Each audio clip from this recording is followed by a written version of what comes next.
Então, vamos falar aqui de conceitos introdutórios da linguagem Fortran, que a gente vai conversar com o Fortran 77, tá? Então, vamos lá. O que você pode usar, né, de caracteres que são válidos na linguagem Fortran? Todos. Tudo que está no teclado, você pode usar, praticamente, no Fortran, tá? Inclusive branco, tá? Que é o espaço, né? Então, quais são os caracteres alfabéticos? Todas as letras, maiúsculas e minúsculas. E a gente vai ver aqui uma coisa interessante, né? Internamente, dentro do Fortran, ele não faz distinção se a variável é escrita com letras maiúsculas ou minúsculas. Então, por exemplo, aqui, ó, né, eu tenho var escrito tudo em minúsculo, aqui var escrito V maiúsculo e AR minúsculo, e var tudo maiúsculo. Isso aqui é a mesma variável para o Fortran. Variável. Quando é que ele vai fazer diferença entre maiúsculas e minúsculas? Apenas quando eu estiver trabalhando com cadeias de caracteres, tá? Então, não faz diferença internamente no código. Quando ele for ler um dado de fora, ou quando ele for interagir com o console do computador, ele vai considerar maiúsculas e minúsculas. Mas por quê? Porque são cadeias de caracteres, tá certo? Então, se eu mandar ler uma variável com letras maiúsculas, minúsculas, não vai fazer diferença para ele, tá certo? Então, não faz diferença em nomes de variáveis. Em nomes de comandos, por exemplo, não faz diferença. Ele não é case sensitive, que é a expressão utilizada para esse tipo de coisa. Então, a gente pode usar todos os caracteres alfabéticos, né, que são as letras de A a Z, e todos os dígitos de 0 a 9. Caracteres especiais. Então, o branco, como eu falei, soma, subtração, parênteses, asterisco, ponto, vírgula, apóstrofo, aspas, dois pontos, cifrão, e-comercial, slash, barra, né? Tem o backslash, que é a barra invertida, o slash, que é a barra, igual, o backslash também ele vai usar. E a interrogação, por exemplo. Você pode usar todos esses caracteres especiais dentro do Fortran. Uma coisa que era uma limitação tecnológica na época.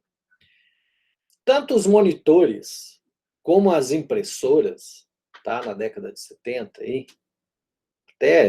isso foi até 90, talvez, por aí,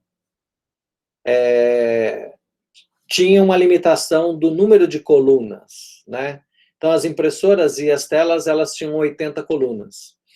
Depois surgiram as impressoras matriciais com, né, mais 120 colunas, 160 colunas, surgiram depois. Mas, inicialmente, a gente tinha esse problema do número de colunas nas impressoras e nos monitores, principalmente nas impressoras. Então, foi estabelecido um padrão que dependia dessa tecnologia da época, que era esse número de colunas. Então, padronizou-se escrever o código Fortran, né, que foi essa versão, talvez a versão mais conhecida do Fortran, que é o Fortran 77, e que o pessoal, principalmente o pessoal de informática, condena, porque ela ficou meio parada lá em 77, né? Não é verdade, mas isso aconteceu por muito tempo, para vocês terem uma ideia. E por que o Fortran, o pessoal de informática, de forma geral, não usa muito Fortran? Na verdade, assim, quem trabalha com computação de alto desempenho usa o Fortran, tá? Eles continuam usando, mesmo lá na matemática, na informática, eles continuam usando. Mas o pessoal que trabalha com a questão mais visual não é muito fã. Mas por quê? Porque de 77 até 90, o Fortran não teve praticamente desenvolvimento nenhum, né? Ficou meio parado no tempo, o pessoal só usando, mas sem desenvolver novas funcionalidades, ao passo que o C, por exemplo, que era a versão da época, a linguagem, era o Python da época, né? Começou a se desenvolver e desenvolveu de forma muito rápida, comunitária, então, com contribuições de vários lugares, e aí se desenvolveu muito rápido. Mas, então, isso foi um dos motivos pelo qual muita gente se afastou do Fortran, né? Então, por essa questão da limitação do número de colunas das impressoras, criou-se, então, a chamada folha de codificação Fortran. que é essa folha de codificação Fortran? Cada coluna tem uma utilidade. Então, a gente tem lá de 1 até 80, e a gente divide isso em tarefas, tá? Coisas que vão ser utilizadas dentro da programação em Fortran. Então, por exemplo, a coluna 1, tá? É a coluna dedicada à indicação de comentários. Então, no começo, antigamente, para fazer um comentário, só era possível fazer esse comentário na primeira coluna da folha de codificação, tá? Indicava lá por um C ou por uma exclamação, né? E o comentário tinha que ser feito ali naquela primeira coluna. Da coluna 1 até a coluna 5, são dedicadas para numeração de comandos. Então, se eu quiser identificar um determinado comando, de tal forma que eu possa ir para um comando sem ter que seguir a sequência lógica, que é uma linha após a outra, se eu quiser dar saltos dentro do programa, ou identificar um formato, por exemplo, uma coisa que, às vezes, você define um formato lá em cima, um formato de escrita, né, por exemplo, de dados, ou um formato de leitura de dados, você escreve uma vez, você não precisa escrever aquilo de novo cada vez que você chamar o programa. Você simplesmente identifica aquilo por um número e você pode chamar de qualquer ponto do programa que ele vai buscar aquela numeração de comando. Então, da coluna 1 até a coluna 5 é dedicado para numeração de comandos. Então, só não pode colocar o C na primeira coluna, porque daí ele vai entender aquilo como um comentário. A coluna 6 é um campo de continuação. Para que serve o campo de continuação? Para você não escrever aquelas expressões gigantescas, né, que somem ali da tela e desaparecem. Então, para jogar para a próxima linha, né, você usa uma indicação de continuação na coluna 6. Um pouco diferente do que acontece no R, por exemplo. No R, você simplesmente continua na próxima coluna e ele vai entender, né? Se você não fecha o parênteses ali, por exemplo, e joga para a próxima coluna, ele entende que aquilo é um campo de continuação. Mas no Fortran, não. Você tem que... E mesmo no Fortran 90, que é mais novo, você precisa indicar que aquele comando continua na próxima linha. A diferença é o local onde você faz isso, do Fortran 77 para o Fortran 90, por exemplo. É o campo de continuação no Fortran 77, no Fortran 90 você pode indicar por um E comercial em qualquer ponto do programa, ele vai entender que continua na próxima linha. Mas aqui na folha de codificação 77, eu tenho esse campo de continuação e tem que ser obrigatoriamente na coluna 6. Da coluna 7 até a coluna 72 é onde o Fortran reserva para fazer a programação propriamente dita, é onde vão entrar os campos, né, de comandos, são os comandos da linguagem Fortran. E da coluna 72 até 80 também você pode usar para fazer comentários, mas ele simplesmente ignora tudo que tiver ali para frente da coluna 73, né, de 73 até 80, ele vai ignorar. Então essa é a folha de codificação Fortran, tá? Se você quiser, se você utilizar a numeração de comandos, obviamente, por uma questão de tamanho, você não pode usar mais do que 5 dígitos. Porque se usar mais de 5 dígitos, ultrapassa, né, essa coluna, o limite aqui, que vai de 1 até 5. Então, no máximo, você pode usar para identificar comandos, números inteiros, primeira coisa, você sempre identifica por números inteiros, né, e até 5 dígitos, o que é bastante, né? A gente não precisa usar tanta identificação assim. Então, aqui um exemplo. Isso aqui era um software que tinha para Windows, né? Era chamado de Visual Workbench da Microsoft. Era um Fortran para Windows, tá?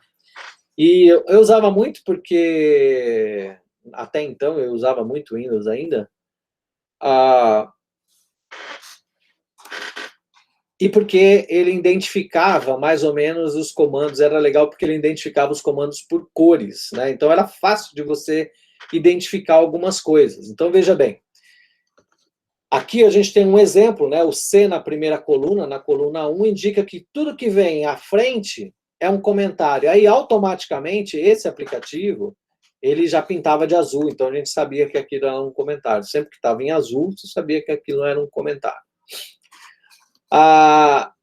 Numeração de comandos, né? Então ele pinta aqui em vermelho, tá da coluna 1 até a coluna 5, né? Ele pinta em vermelho tudo que você escrever aqui. A coluna 6 era identificada por essa linha, essa barra verde, então era fácil de você entender, saber onde é que estava o campo de continuação.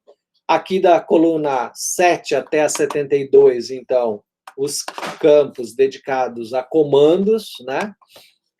Da coluna 73 até a coluna 80 também pode ser usado como comentário, e daqui para frente simplesmente é ignorado, tá? Então, tudo que tivesse para frente aqui, ele pinta como vermelho, mas ele, na hora que eu fosse, nesse caso aqui em particular, quando eu fosse compilar, ele ia dar um erro de compilação, dizendo que não existe esse comando aqui, access direct, faltando o CT aqui, ele ia dar um pau na compilação aqui. Mas essa era mais ou menos a cara, né, da folha de codificação Fortran. A gente vai usar várias vezes essa folha de codificação aqui nos nossos exemplos, tá bom? Muito bem. Como que é, então, o campo de continuação no Fortran? Então, cuidado aí quem programa em R, Python, essas outras linguagens. Em Python eu não sei como é, mas em R eu sei que não precisa disso. Então, por exemplo, esse comando era muito, como estava aqui na linha anterior, veja, o comando não cabe em uma linha só. Tá? Eu tenho várias opções, a gente vai entender o que são essas opções depois, mas ele não cabe em uma única linha. Então, o que eu tenho que fazer? Jogar parte desses comandos para a linha de baixo. Como é que a gente faz isso? Então, eu dou um Enter aqui em qualquer ponto. Então, na linguagem 77, com folha de codificação, é preciso indicar aqui, na coluna 6, algum caractere diferente de 0 ou branco, não pode ser nem 0 e nem branco. Qualquer outro caractere, pode ser um sinal de mais, pode ser um número, posso usar números, por exemplo, de 1 a 9, né? Números de 1 a 9, não 0. Números de 1 a 9, mais, asterisco, menos, qualquer coisa que entre aqui na coluna 6, indica que essa linha é a continuação da linha de cima. Tá certo? E aí, aqui nesse exemplo, a gente tem uma coisa que evoluiu da linguagem Fortran 77, que só permitia, né, isso antes dele se chamar Fortran 90, né, não foi um salto, né, quântico, assim, de 77 para 90. Você tem de 77 até 90, várias coisas foram evoluindo e foram sendo incorporadas dentro da linguagem sem mudar de nome, mas foram coisas que foram surgindo. Uma delas, por exemplo, é a possibilidade de você fazer um comentário em qualquer ponto da folha de codificação. Como é que você faz isso? Basta que você coloque aqui uma exclamação fora da coluna 1. Qualquer coisa, então, fora da coluna 1, depois de uma exclamação, inclusive depois de comandos, ó, como está aqui, vai ser considerado como um comentário, independente da posição dentro da folha de codificação. Então, aqui a gente tem um comando, que é um comando de leitura, né, de abertura de um arquivo, por exemplo. Eu vou ler um arquivo binário aqui nesse exemplo. Então, eu estou dizendo que esse comando é o comando 10, estou atribuindo um número para esse comando, e é um comando em que eu vou abrir um arquivo de entrada, é um open aqui. Estou atribuindo um número para esse arquivo eu estou chamando de arc6 internamente aqui dentro do Fortran. A gente vai ver que lá fora ele pode ter outro nome, mas aqui dentro ele vai ser chamado de arc6. O status deles é desconhecido, unknown, porque ele é um arquivo binário, não tem forma, não sei como é que ele está disposto ali dentro. A gente vai entender como que é a disposição de um arquivo binário até o final desse cursinho Fortran. Então, ele é um arquivo não formatado de acesso direto. O que é isso? Significa que para acessar uma informação dentro desse arquivo, eu não preciso ir lendo na sequência. Eu posso, imagina que eu tenho um arquivo cheio de gavetas, né? Um arquivo cheio de gavetas. Eu não preciso abrir todas as gavetas, a não ser que eu esteja procurando alguma coisa, eu não sei onde ela está, né? Aí eu vou abrir gaveta por gaveta. Mas se eu sei onde eu guardei aquilo lá, eu não preciso abrir a primeira gaveta, sendo que a informação que eu quero está lá na quinta gaveta. Eu posso ir direto na quinta gaveta, tá? Então, quando eu tenho essa possibilidade, esse arquivo é o que a gente chama de arquivo de acesso direto, tá? REQL, que é o Record Length comprimento do recorde, vai me indicar qual é a gaveta, na verdade. A gente vai entender isso quando a gente for falar de arquivos binários.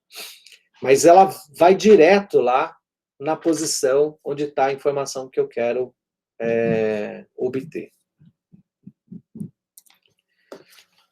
Constantes, né? O que é uma constante? Uma quantidade fixa, invariável, né? Um valor que não muda no decorrer dos cálculos relativo ao programa. Isso vale para qualquer linguagem de programação. A gente tem 3 classes de constantes no Fortran. As constantes numéricas, tratam de valores inteiros e reais. As constantes lógicas, né? Aquelas que tratam de valores do tipo verdadeiro ou falso, chamadas também de booleanas, né?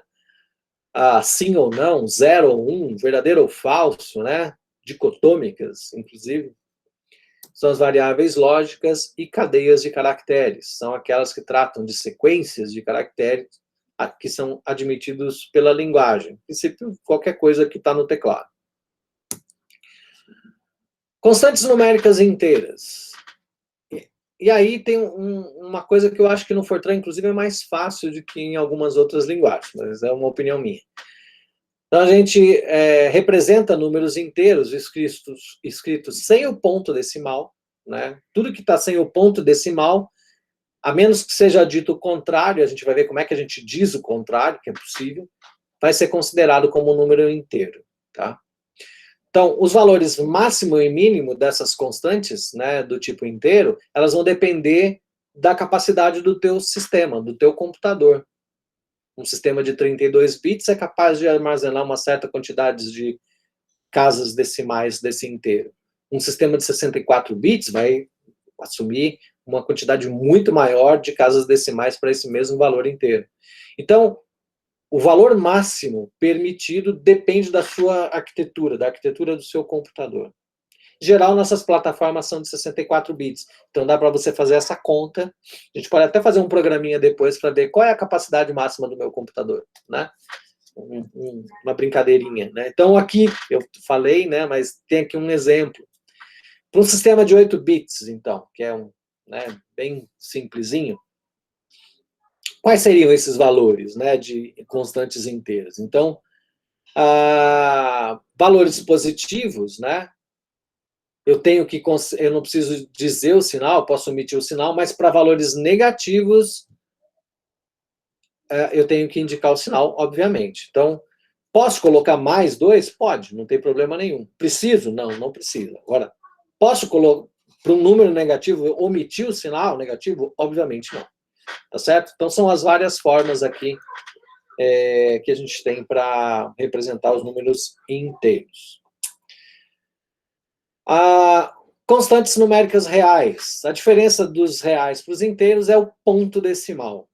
Tá? O ponto decimal vai indicar automaticamente, sem eu falar nada, porque o Fortran se ele achar alguma coisa que tem um ponto ali, ele já assume que aquilo ali é uma constante do tipo real. Tá?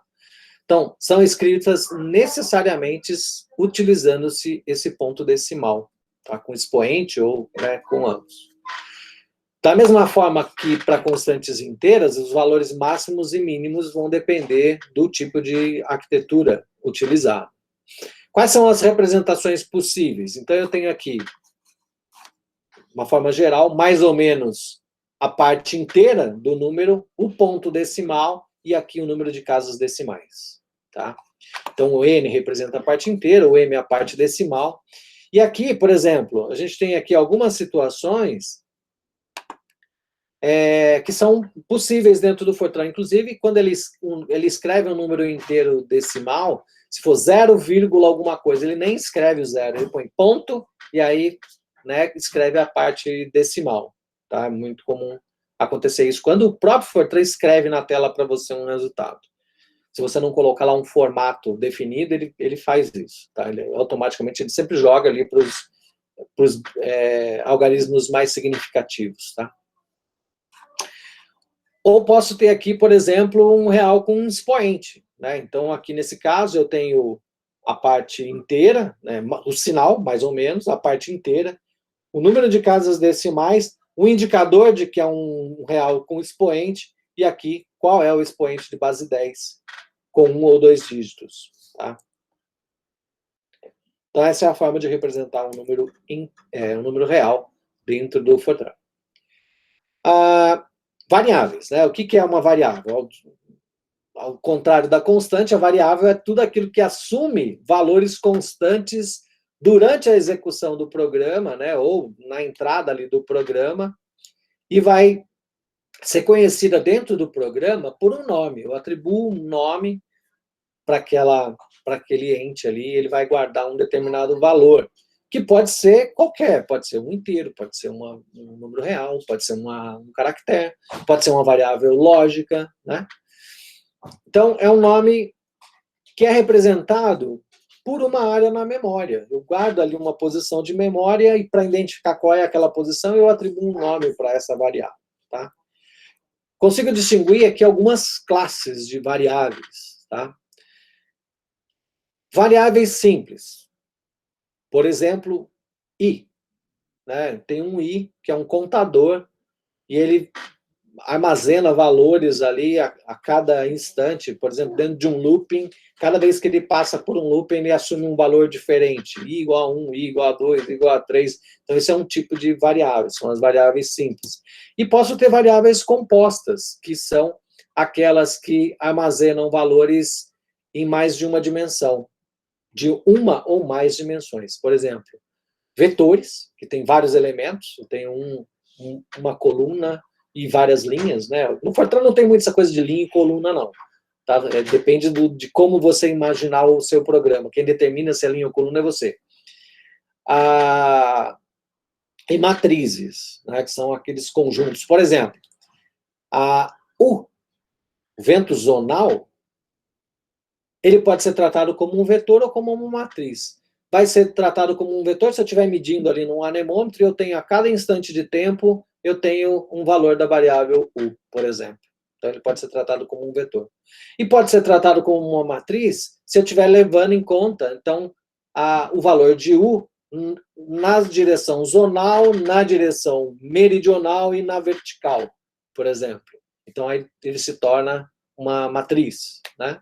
Existem vários outros exemplos de matrizes. A gente vai trabalhar com várias variáveis que são matriciais, né? As componentes do vento, a pressão, a temperatura. A gente sempre define nossas variáveis em função da posição e do tempo. Então, nossas variáveis são sempre na forma matricial. É lógico que eu posso quebrar em pedaços e tratá-las como vetores, mas elas são, praticamente todas as variáveis são matriciais. Para a utilização de variáveis, eu tenho que declarar qual é o tipo da variável utilizada. Se eu não fizer isso, o Fortran vai fazer por mim. E não é bom que isso aconteça. Por quê? Lógico que dá para a gente conviver com isso, mas não é recomendado. Então, eu preciso de uma declaração explícita de variáveis. Por exemplo, variáveis do tipo inteira, né? Exemplo aqui. Como é que eu declaro uma variável do tipo inteiro? Através do comando integer. Tá? Então, aqui eu tenho e ano, e mês, p dia, né? São variáveis que eu estou dizendo para o programa, ó, essas variáveis aqui são inteiras. Por que eu anotei aqui o p dia com esse p em vermelho? Veja que as outras variáveis começam com i. Porque se eu não fizer a declaração de variáveis, né, explícita de variáveis, o Fortran vai fazer essa declaração por mim. E aí ele segue uma regrinha, que é o seguinte. Tudo que começa com I, J, K, L, M, N, então vamos lá, ó. I, J, K, L, M, N, ele vai considerar como inteiro. Se eu não declarar. Se eu declarar, acabou essa declaração. Mas se eu não declarar, tudo que começa com I, J, K, L, M, N, ele vai considerar como inteiro. E todo o resto, ele vai considerar como real ou caractere. Né? O ou é porque se começa com C, ele vai entender que aquilo é um caractere. Às vezes, dependendo do compilador, se começa com A, ele também vai entender aquilo como caractere. Então, tudo que não é inteiro ou é caractere ou é real. Então, P, uma variável que começa com P, na declaração implícita do Fortran, seria uma variável do tipo real. Tá? Mas aqui eu estou forçando a declaração explícita, e por isso que é importante fazer a declaração explícita. Porque aí eu defino o que é inteiro e o que é real. tá? Como é que é a declaração de variáveis reais? Eu tenho duas formas de fazer isso. Eu uso a palavra real mesmo, real, né? Termo em inglês, ou float. Mas é mais comum na declaração a gente utilizar real, tá? Então aqui, ó, olha só, real e chuva. Veja que eu estou quebrando aqui, né, a regra implícita. E, como ele começa com i, eu assumiria que é uma variável do tipo inteiro, mas eu estou forçando que ela seja uma variável do tipo real através da declaração explícita. Detalhe importante, concentração. Se eu não falasse nada, uma coisa que começa com C, a princípio seria caractere.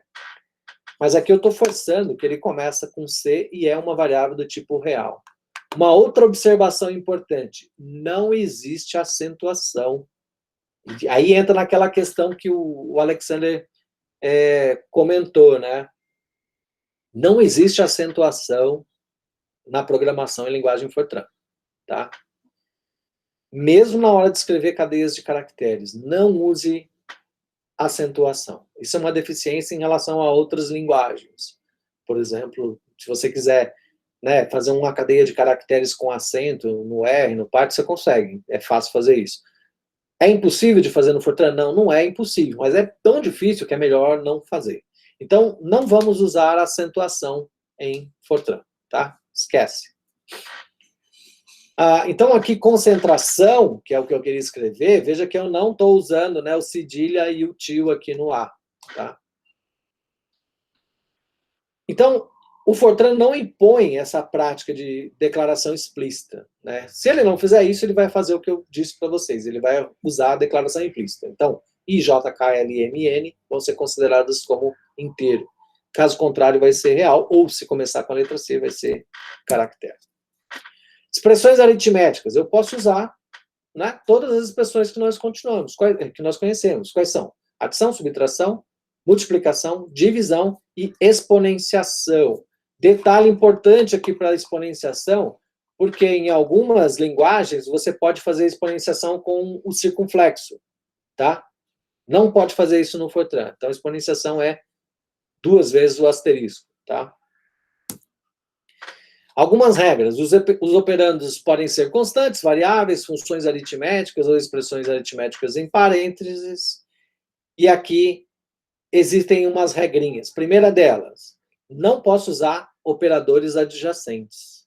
Então, por exemplo, 2 e chuva aqui, seria, na minha cabeça, 2 vezes a variável chuva, ele não vai entender, ele vai entender isso aqui como um nome de variável.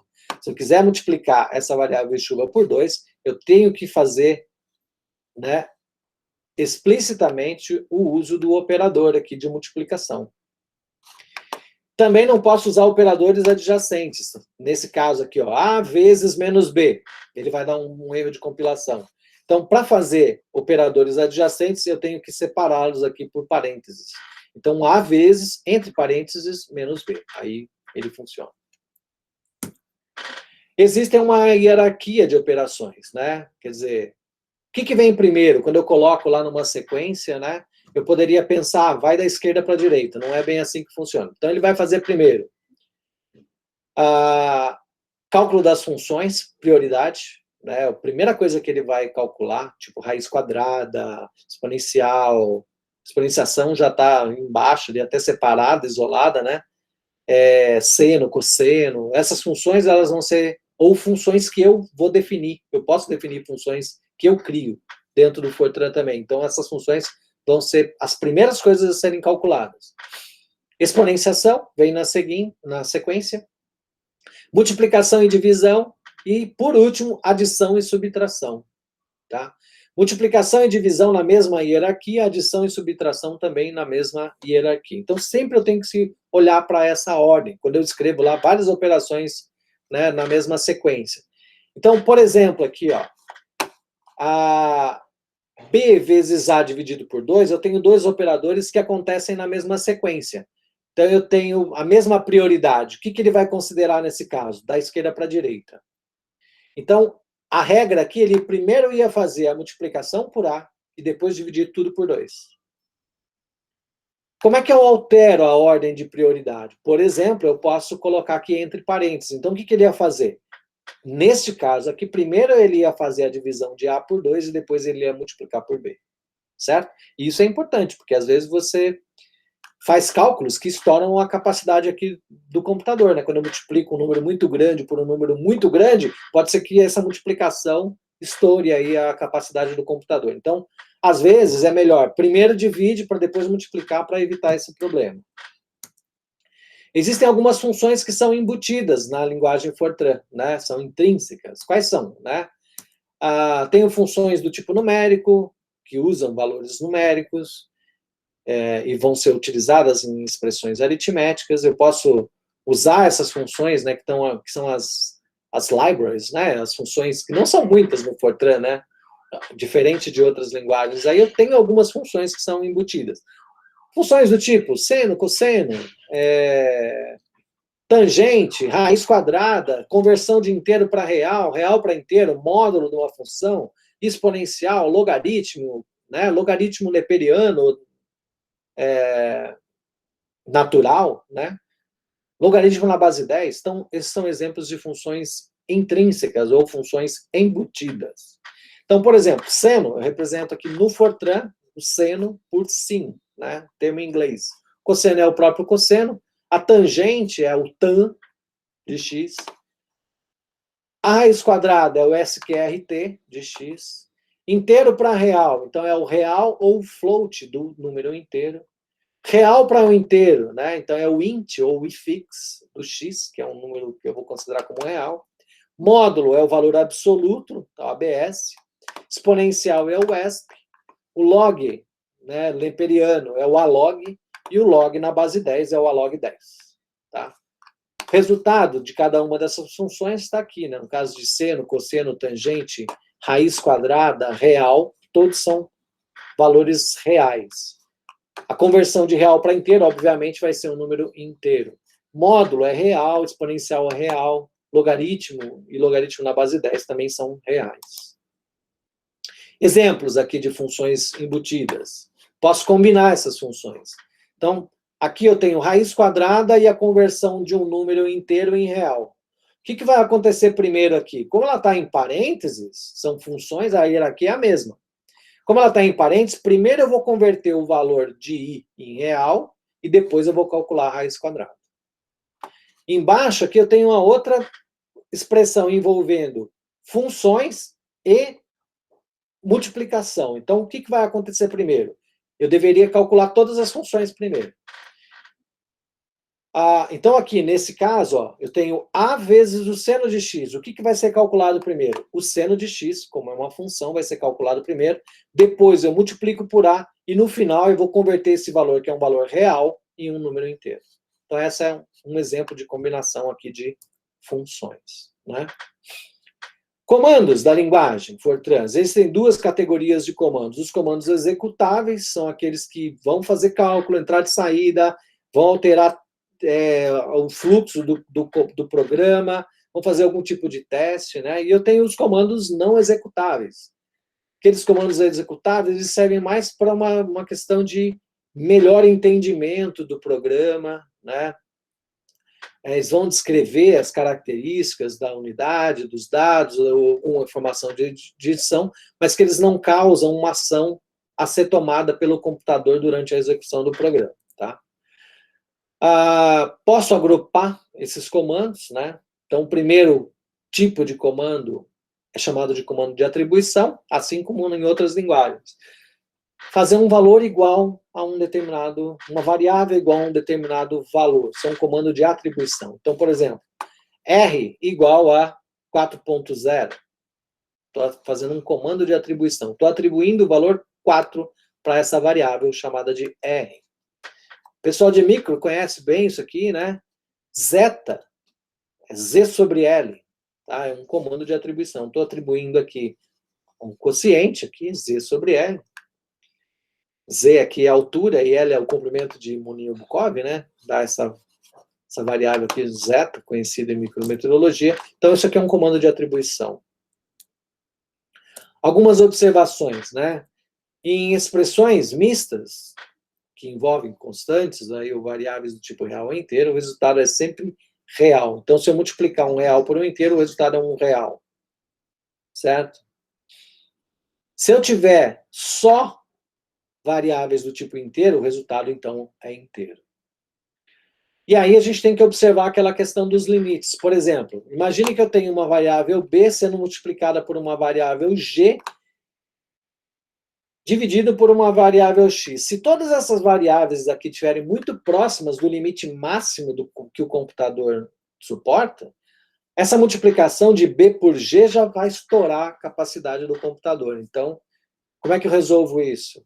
Primeiro divido aqui o g por x, que aí vai dar um número pequeno, e multiplico por b, que é um número grande, por um número pequeno, vai dar um número menor do que o b. Tá certo? Então tem que tomar esse cuidado para não estourar a capacidade.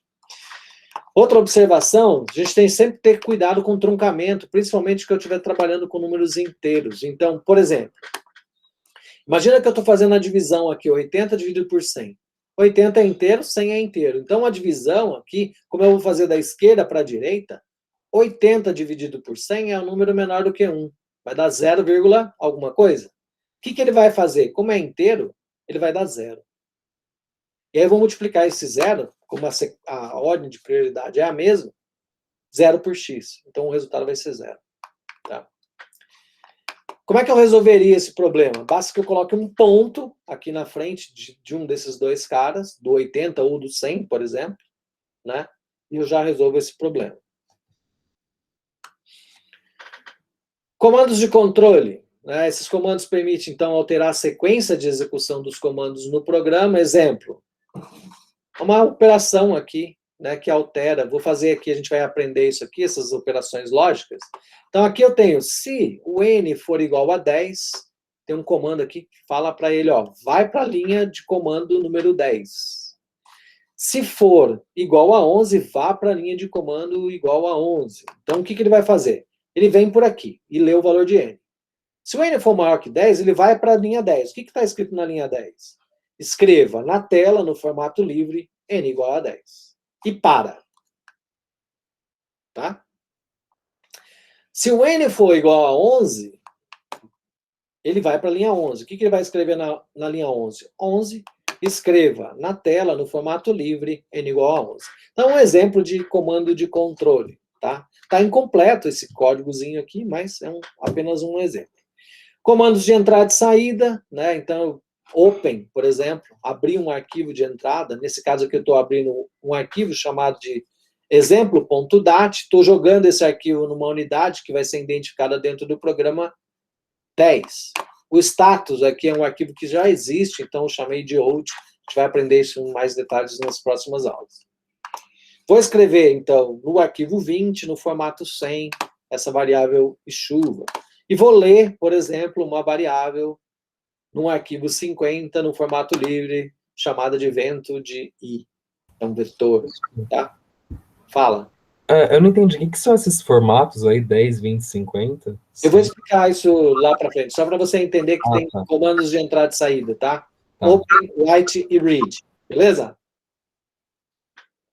Mas o 10, fazendo um spoiler aqui, o 10 significa o seguinte, dentro do Fortran, quando você abre um arquivo, ele vai ser atribuído a uma unidade, tá? Eu não vou mais chamar aquele arquivo de exemplo.dat, por exemplo. Ele vai ser conhecido lá dentro, internamente do programa, pelo número 10. Ele recebe um número. É igual o serviço militar. Quando você vai para o quartel, você não tem mais número, você não tem mais nome, você recebe um número lá. Ninguém te chama pelo nome, o pessoal te chama de número, né? O meu era 25, por exemplo. Então, lá dentro do programa, ele não tem mais um nome, ele tem um número que o identifica lá dentro. Então, são unidades de programa, tá? Então, aqui a unidade 10 é o arquivo chamado de exemplo.dat. A unidade 20 é alguma coisa que eu abri lá em algum ponto do programa e dei para ele o nome 20. A unidade 50 é um arquivo que eu abri lá como 50 em algum momento no programa. Tá? Então, é um número que identifica uma unidade. Ok? A gente vai ver em detalhes isso mais para frente. Mas os comandos aqui de entrada e saída, então, são open, write e read.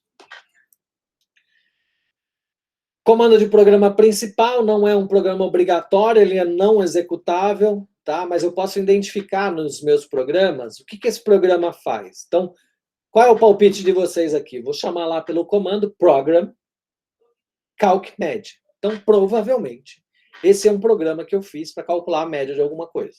Então, program calc média. Tá? Detalhe, quando eu boto o nome program ali, esse comando, que era um comando não executável, o arquivo executável não pode ter o mesmo nome do calc média aqui, por exemplo. Do program que eu coloquei, tá? Comandos de declaração, então, são uma coisa muito comum em várias linguagens. Então, tem aqui, por exemplo, se eu quiser declarar um vetor, eu posso dizer uma matriz. Usar essa declaração dimension, dizendo que essa variável chamada de média tem duas dimensões, com 20 e 50 posições. Que essa variável chuva tem 20, 50 e 30. É uma variável tridimensional que tem 20 por 50 por 30 pontos. Declaração de parâmetro, por exemplo. N igual a 10. Significa que lá dentro do programa, esse valor aqui não vai poder ser mudado. Ele vai ser sempre igual a 10. Se eu tentar mudar, por conta dessa declaração parameter, ele não vai permitir. Tá? M igual a 30, a mesma coisa. Declarações, né, do tipo real. Então, tipo de variável, né, e pré, que aqui é uma variável do tipo real. Veja que eu estou quebrando a declaração implícita. Chuva é uma variável do tipo real. Integer, var1. Caractere, uma variável que a gente vai usar. Alcos 2 vezes 3, 9 vezes 10. Né? São exemplos de declaração e especificações. A gente vai trabalhar cada uma dessas declarações em detalhes aqui. Comandos de subprogramas, então, como é que eu chamo subrotinas? Né? Eu posso escrever separadamente subrotinas e depois juntar essas subrotinas dentro de um mesmo programa ou em arquivos separados. Então, subrotina aqui é um comando de subrotina, de subprograma. Estou chamando aqui uma subrotina, que eu chamei de média, e ela tem 3 argumentos, var1, iniv e p, por exemplo. Ou declaração de funções, né, que são também subprogramas, aqui uma função que calcula o fatorial de um número. A gente vai ver essa função mais para frente. Então, como é que funciona essa questão de programas e subrotinas? Né? Eu sempre tenho um chamado programa principal e a estrutura sempre vai ser essa. Primeiro vem as declarações. Depois eu venho os comandos executáveis. Obrigatoriamente, eu tenho que ter um fim físico. E, se possível, um fim lógico. A gente vai entender qual a diferença entre o fim lógico e o fim físico. Então, esse seria o programa principal. Subprogramas atrelados a esse programa principal teriam mais ou menos a mesma ordem. Declarações, os comandos executáveis, só com uma diferença importantíssima. Ao invés do fim lógico aqui, eu tenho que retornar para o programa principal. Então, eu tenho um comando aqui chamado de return, que é tipo, volta lá para quem me chamou, você veio aqui fazer alguma coisa, fez, pode voltar lá para o seu lugar e continuar a execução do seu programa. A gente vai trabalhar bastante isso. Então, o comando end ele tem um objetivo de indicar o fim físico da unidade, né? Ele é obrigatório, e o stop não é obrigatório, mas ele indica o final lógico. Vamos supor, imagina que eu tenho um programa que vai fazer uma determinada tarefa até um determinado limiar. Se ele atingir aquele limiar, eu posso botar um go to, vai lá para o fim físico, e pula o resto que está ali na frente. Ele só vai fazer aquelas operações que estão abaixo se ele não atender aquela condição definida no limiar. Então, para mudar esse final lógico, que seria a última linha do programa, eu posso colocar stops no meio do caminho. Posso colocar stop, por exemplo, se estou fazendo debug do programa, né? Debugando o programa. Quero que ele faça um teste só até aquele ponto e saia. Então, bota um stop em qualquer ponto ali. Então, aquele é o chamado de fim lógico. Tá? E o end é o fim físico. Então, 2 coisas que eu posso usar. Antigamente, o pessoal usava, em vez do stop, um outro comando, que é o call exit, mas é a mesma coisa que o stop, então isso caiu em desuso. Tá? Se não tiver o stop, o que o programa vai fazer? Ele vai até o fim procurar o fim físico, vai procurar o end. Quando ele encontrar o end, ele termina e tudo bem. Já são meio-dia, então eu vou parar por aqui hoje. Na quinta-feira, a gente continua com esses exemplos aqui de comandos da linguagem Fortran.